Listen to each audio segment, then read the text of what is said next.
If you're a business owner and you've often said to yourself, I'm just going to wait until I get that extra client, I'm just going to wait until I hit that income level before I take the next step, hire a new team member, buy that extra van, book that bigger space for your event. If that sounds like you, then you're going to love our chat with Coach Tom. He talks about this concept called the law of vacuum.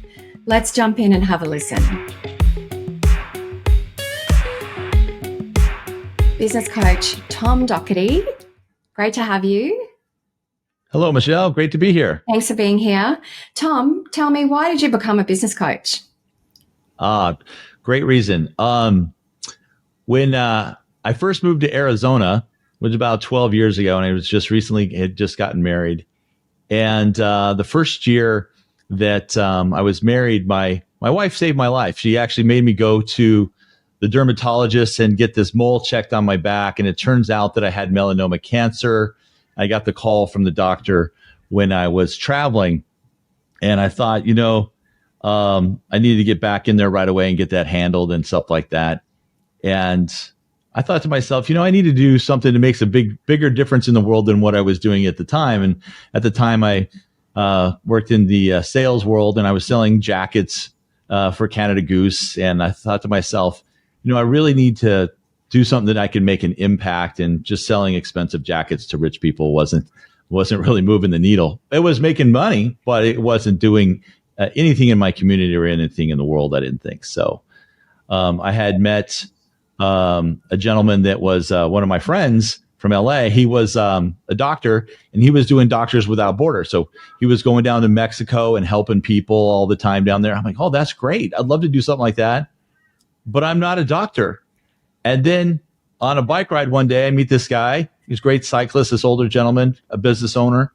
And he was a pilot on the weekends, and he was flying the Doctors Without Borders and their supplies down there and helping them out in that way. I thought, oh, that's great, but I'm not a pilot. So how can I give back to the world in some cool fashion? What do I know about? And so then later on, a couple of years went by, and I was giving this some deep thought. And then someone from Action Coach reached out to me and told me about becoming an action coach. And I didn't even really know what a business coach was. I didn't know that it was like business coaching for normal businesses. I knew that there was executive coaches, for C-suite guys and big companies, but I didn't know that there was business coaches at the regular person level. And so I went to another coach's growth club, his quarterly planning meeting with all of his clients. And I saw how he was making an impact with all of his clients. They were so happy, and because they had done the work and they were getting results in their business and turns out it was in their relationship as well. I saw other clients that weren't doing the work, and they weren't happy they didn't do the work, but they were happy to be there. So I'm like, that's exactly what I want to do. I want to do what this guy's doing and make an impact in the community. And so when I find out when you're helping create abundance in a business owner's life, it's not necessarily you have to wait until the business goes from here to here. But as we're scaling the business, a lot of times we're adding jobs. And when you give somebody a job that needs a job or needs a better job, you're creating abundance in that person's family today. So the whole purpose is here at Action Coaches to create abundance throughout the world. And mine is creating abundance here in Arizona. And a lot of times it's by creating jobs, not just making more money, but that's part of it too. So getting time, team, and money. Ultimately, those three things lead to freedom. So that's why I became an action coach and a business coach. Yeah, it's powerful, the ripple effect of that and what you do. So you get to speak to a lot of business owners every day. What's the one thing that you find gets the biggest results in business? Well, they all want, they either want more money, more time, or a better team. And usually the ones I meet with, usually it's not team right away. Team is usually sometimes part of the answer, but usually they don't have the money to develop a team, or if they do have the money, they don't have time. So it's kind of like they're stuck. If they have plenty of money, but they don't have time to grow or hire a team, Where do you start first? So a lot of times it's looking at their time, because that's one thing you can absolutely measure right away, and you can do something about your time, your self mastery, what you do in the time that you do have, and really focusing on that first. And then we can focus on the money and free that up so that you can start hiring the right team and go from there. So, yeah. So business owners come to you with a challenge. You mentioned time. They're usually working in, hard, too many hours in their own business. It might be cash flow, or they've got big dreams and they want to scale.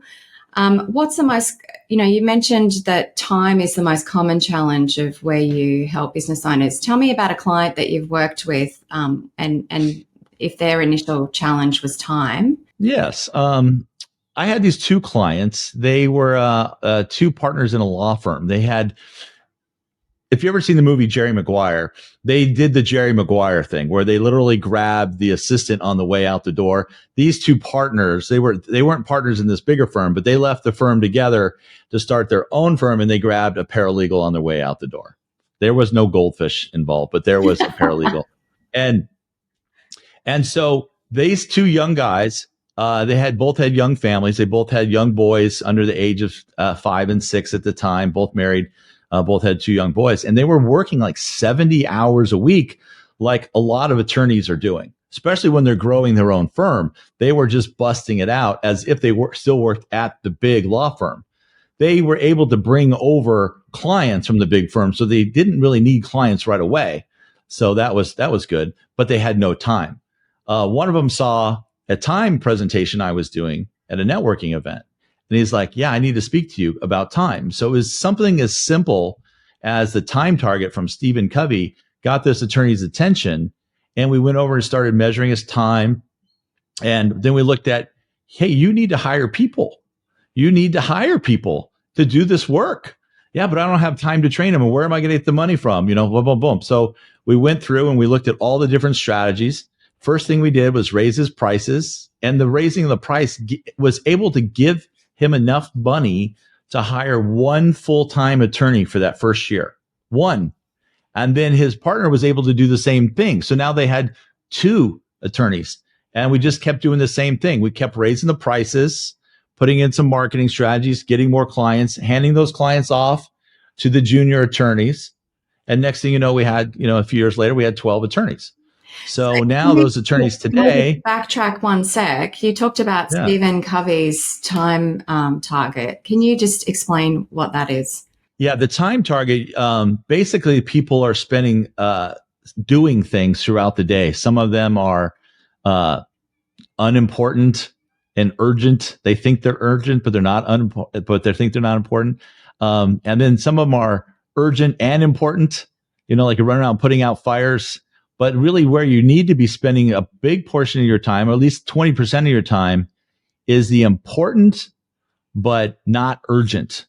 So if something that's like right in the middle of the target is something that's important but not urgent. So for instance, sitting down and coming up with your 90-day plan, coming up with your goals, getting your business plan written down. We never seem to have time for that because we're just running around putting out fires, whether it's helping our team or answering client or customer questions. That always seems to trump everything. Yeah. So, we got to set some time to work on our business, on the business instead of in the business. Then on the outside of the target, you have things that are really, people think they're pressing, but they're not. And, and we can put a lot of social media stuff in there. All the notifications you get, the average corporate worker, I have a statistic from 20 years ago. This is before social media.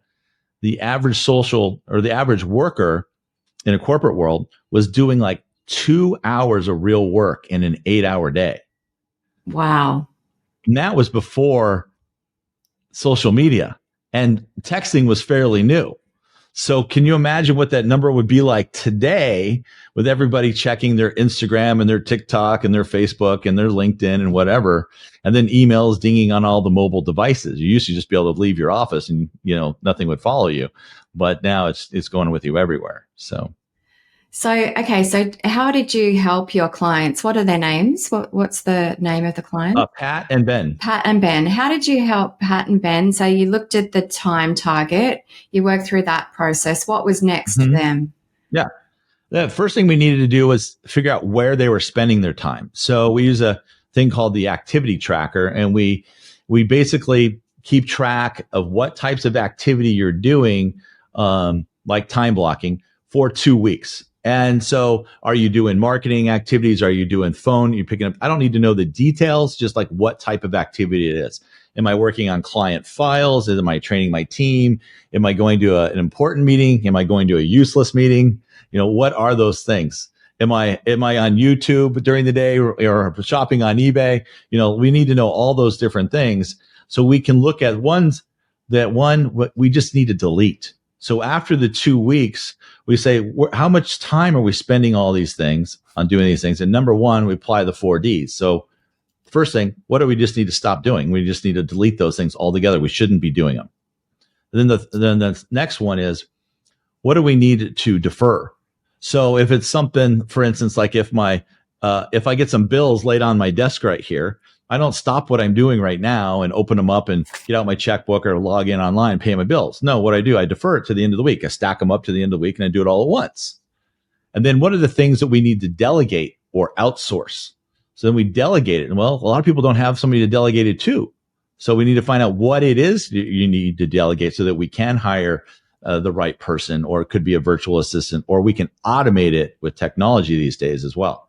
And then what are the things that we just need? The fourth thing is just what do we just need to do? Like, what is your genius that you're good at that will move the needle for your business? You should be focusing more time on that. So if we can get rid of all these other things so you can focus on those 1, 2, or 3 things that you should be doing, then your business will accelerate much quicker.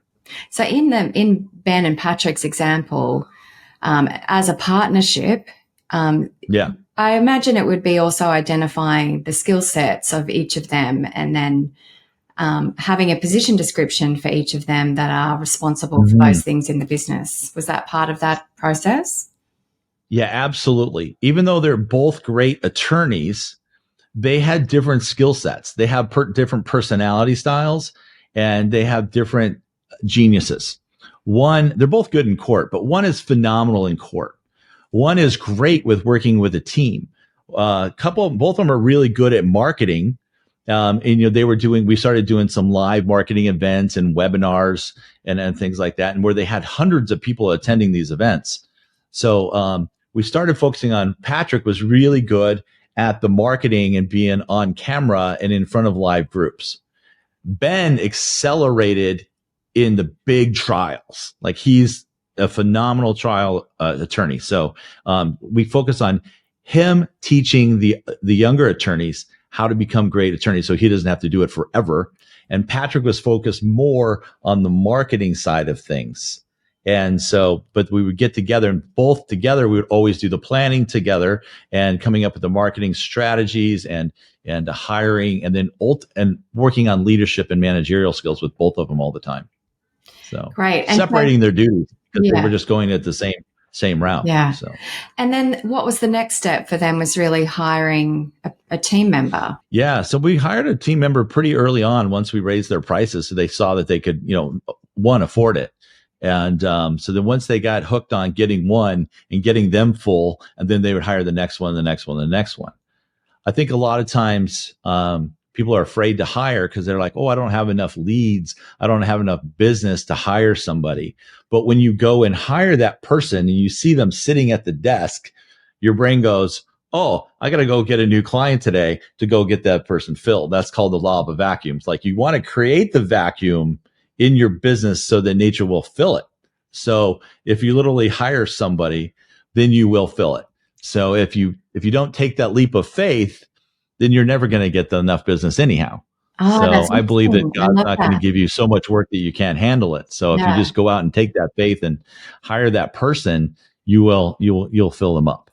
So just explain to me a little more about the law of vacuum. So the law of a vacuum states that nature abhors a vacuum. It doesn't like it. And it will fill it. So have you ever moved into like a bigger home from what you maybe like. I remember when I was in college, I lived in a small apartment, and then when I got married, I bought this big house, and I would walk into the house, and my wife would go, "Oh my gosh, this closet's so big, it's massive." Then now what? We need more clothes. That closet's completely full, right?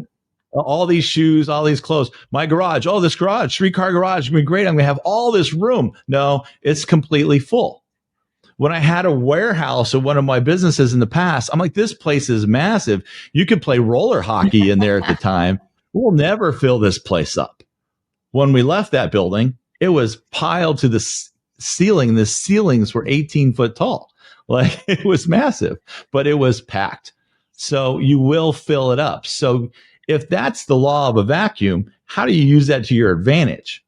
So if you create, if you go and you create these vacuums in your business, they're going to get filled. So for instance, like if you go buy a building that has more office spaces because you need more employees someday, now you're going to say, oh, I'm walking by an empty office every day.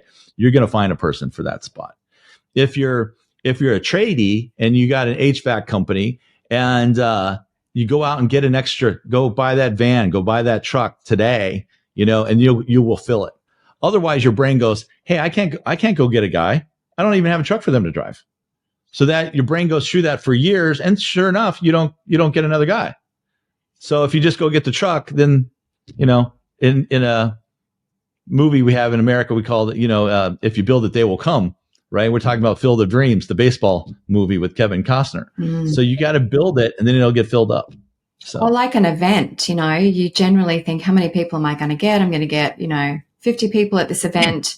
So you book a room space for 50 people. But if you book the room space for 100, you may just get 100. Exactly. I think I heard that same thing. And I need to get a bigger room for one of my events. We have 50 people at this one event every quarter, and the room holds 50 people. So now we need to get a bigger spot. We want to get a bigger spot so we can fill a bigger spot and make a bigger impact. So that's how it works with me. Great. So you're absolutely right, Michelle. Yeah, good point. So Patrick and Ben, so they hired their first team member. Then what was the next step strategies that you worked on with them? Then we started working on, now we got good at hiring and finding the right people. Not always. Trust me, a lot of hires don't work out. So especially lawyers, they can pull things over on you quite often. So I hope I don't get sued for saying that. But so how to become a manager, how to become a good manager? Because a lot of lawyers, they don't really manage anybody. They just manage themselves. And so now how do you manage these egos of other attorneys? And that's become relevant. a great I mean, leader. that's relevant in any industry, right? Like, we're good at what we do, but that doesn't necessarily make us a great leader or manager of other people. Yeah, it doesn't matter if it's a law firm or an HVAC company or a plumbing company. All the clients I work with they're really good at what they do, but they want to own a great business, but that's where they get stuck. They're really good at their technology or their tools, whether it's a briefcase in the courtroom or it's a wrench out in the field. But when it comes to hiring people and then managing and training them and holding them accountable, that's the hardest part in business. I think that's the hardest part. They already are good at what they do. Managing the people is probably the hardest part in all of business. We can teach them how to manage the numbers and the money and read the reports and, and all those things, but getting people to become great managers and then ultimately great leaders.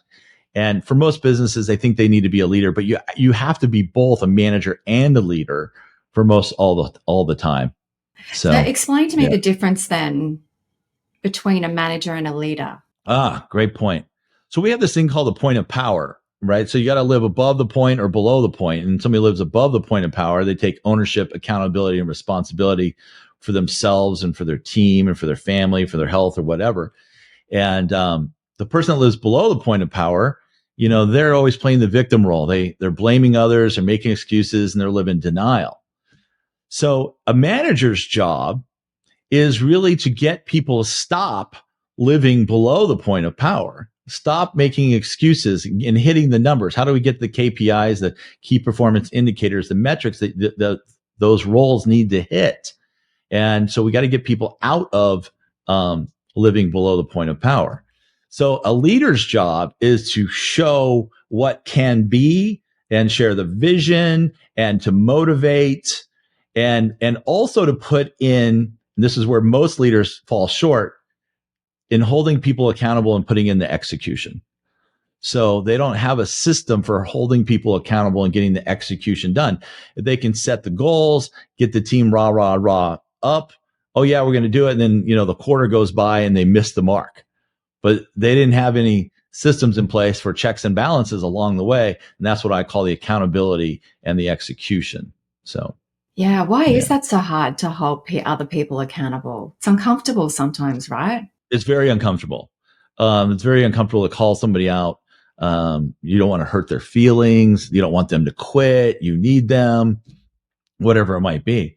But if we understand that we're all on the same team, I'm not saying to you personally that it's nothing against you. We're all on the same team. We need to make this happen. And I care enough to say, hey, Michelle, I need you to step up and do this, or you're doing this wrong. I care enough to tell you. If I keep letting it go and not say anything, that I don't care enough.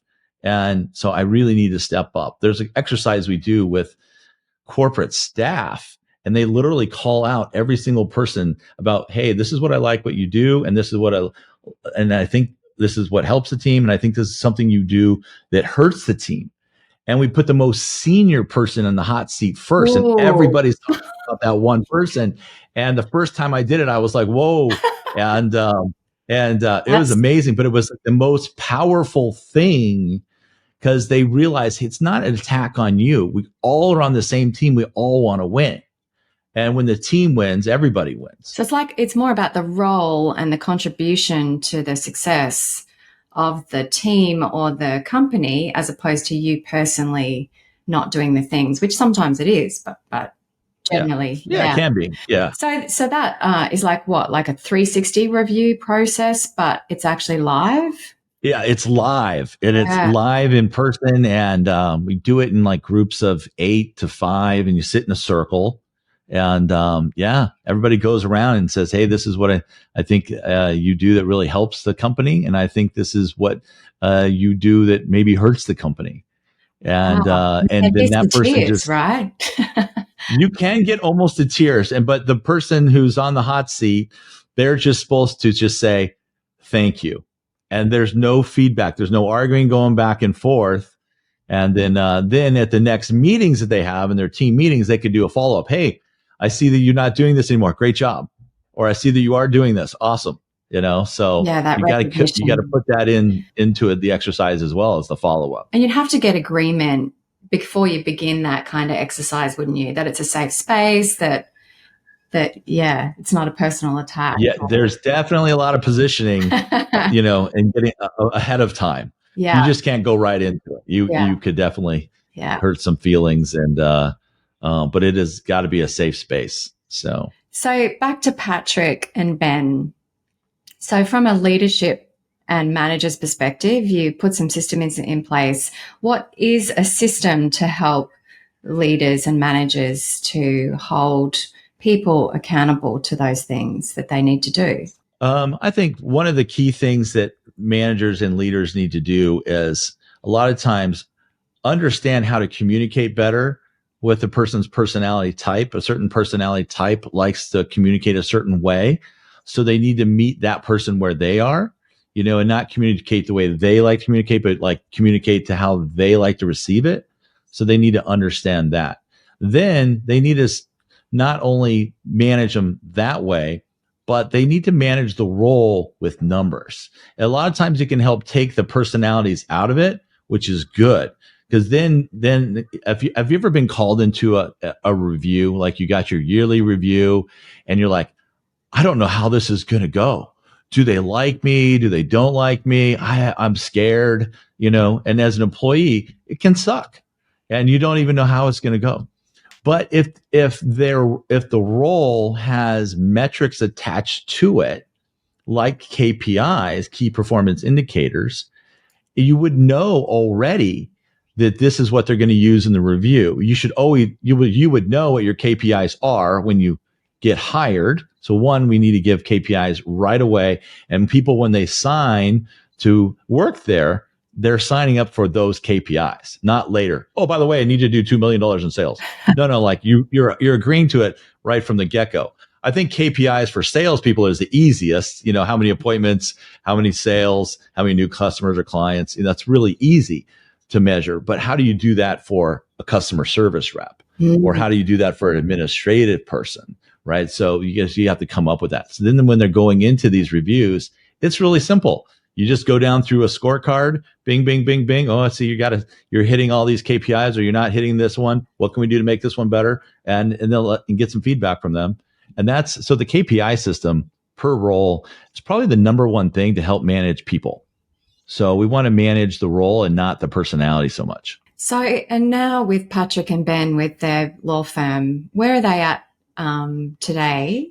Well, the two personalities have gone their separate ways, and they've split up the team and created two different law firms.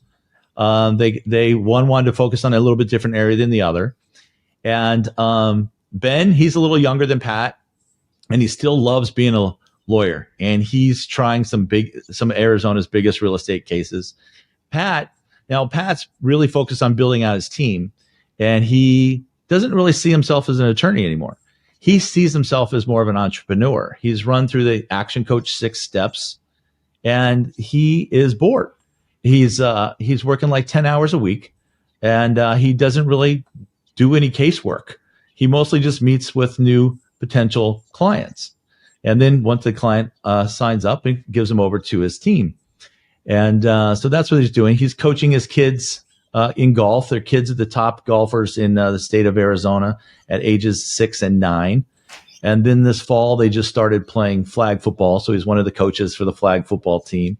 And so he's spending way more time with his family. I know they bought a new cabin up in the mountains, so they travel a lot and they go to golf tournaments. The kids represent the United States in golf at Pinehurst every summer. So they're playing a lot of golf. Patrick's club champion 2 years in a row, and he's actually trying out at a open qualifier for the Phoenix Open here this month. So a big pro golf tournament. So in town. So it's interesting how you change as a business owner. Your identity changes as a business owner as you grow your business.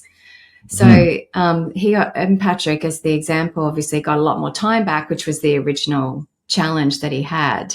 Over what period of working with you were they able to achieve that?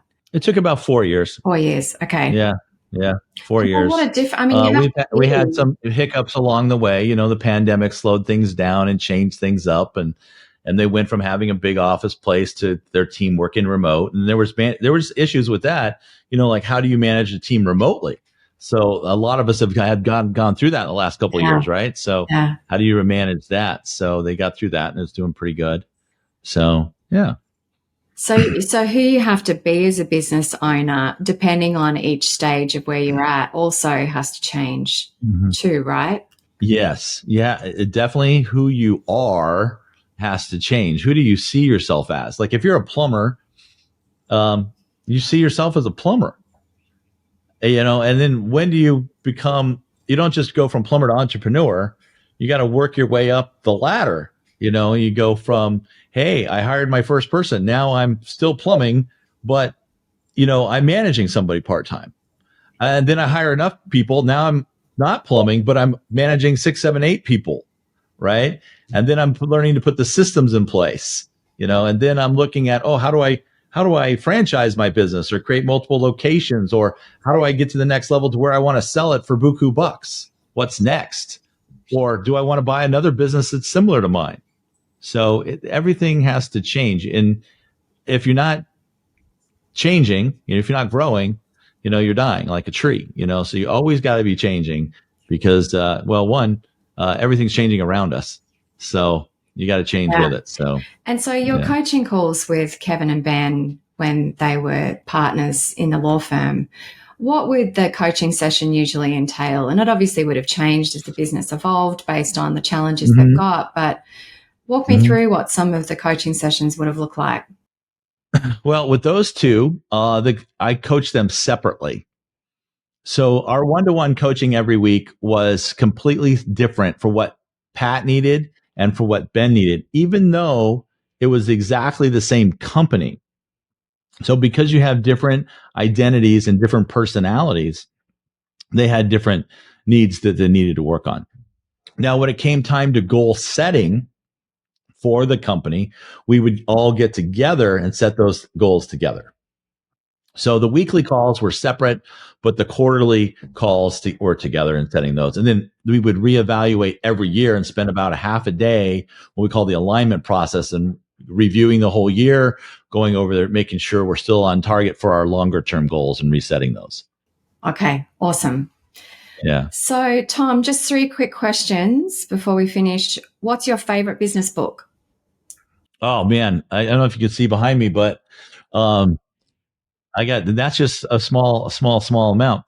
Some of my favorite business books. Boy, if I had to name, I don't think I can name just one. Just one. My favorite business book would be How to Swim with the Sharks Without Being Eaten Alive by Harvey McKay. So I read this book probably 25 years ago, and it's all about building relationships and sales. So you deepen that relationship so you never lose a customer. Okay. What's been the best, or who's been the best mentor or coach for you? Oh gosh. I would say I have not just one. Can I give you 3? I just one. Oh boy. I'd have to say Steve Leach, one of the first action coaches down in Australia. He was my master coach for many years, and he's just got so much experience on how to coach businesses today, and how you should be becoming a better leader, that I really value his coaching and his friendship. Okay. And the third question, what's the best piece of business advice you've ever received? Boy, that was a tough one. Never give up. Like, failure is only failure if you quit. So, life is all about making a bunch of failures. So learn to fail fast and move on and learn from it. So you're not going to get it right the first time. So just never quit. Great. So much gold in there. Thank you so much for joining us, Tom. Bye for now. My pleasure, Michelle. Bye-bye. Bye. Michelle Adams, your host here. Hats off to you for committing to your learning by listening to this podcast. And if you'd like some help implementing some of these strategies, then click the link in the description to find your local action coach. They can help you put these strategies into action and take your business and your life to the next level. In the meantime, like and subscribe so that you're the first to get our next episode. We'll see you soon.